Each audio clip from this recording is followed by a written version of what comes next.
Kollox fl-2024 ġew skrepjati 6,955 vettura li jirrepreżentaw kważi 1,000 vettura aktar mis-sena preċedenti. Il-kap eżekuttiva trasport tal-art fiħdan Transport Malta, Gilbert Aġus, qal li din iż-żieda hija attribwita fost raġunijiet oħra għall-iskemi tal-iskrepjar li introduċa l-Gvern fis-snin li għaddew. U għażiet li dak kien iħsieb wara l-introduzzjoni tal-iskemi tal-scrapping u dawk tal-vetturi elettriċi. Fil-fatt huwa ċenna l-iskemi mnedija fit-tmiem il-ġimgħa li għaddiet li l-fond tagħhom jammonta għal 34 miljun euro.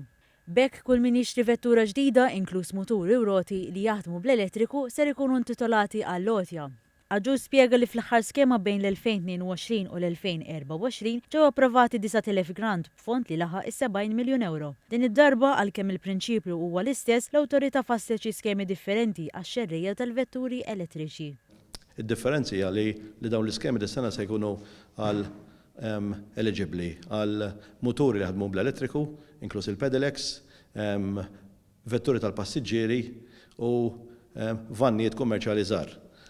Żied li differenza oħra hija li l-aħħar skema se tkun qed tagħti 8,000 euro lill-applikanti li xtraw vettura li tiswa sa 40,000 euro, 6,000 euro lill-applikanti li xtraw vettura li tiswa aktar minn 40,000 euro u inqas minn 100,000 euro u 2,000 euro għal dawk li skrepjaw il-vettura. Iżda fl-aħħar snin persuni li wrew interess li jagħmlu l-qalba għal vetturi elettriċi esprimew tħassib dwar jekk kienx hemm persuni tekniċi mħarġa biżżejjed dwar dawn il-vetturi. Mistoqsi dwar dan Aġus rimarka sa 5 snin ilu meta kien qiegħed isir it-tfassil ta' dawn l-iskemi, l-awtorità tkellmet ma' aġenti ta' karozzi li kienu qed jimportaw vetturi elettriċi kif ukoll saru diskussjonijiet tal-imkas biex isir it-taħriġ. L-aġenti qegħdin jimpjegaw jew mekkaniks ġodda biex jibdew isewwu malli issa jasal iż-żmien li jibdew isewwu il-vetturi jaħdmu bl-elettriku.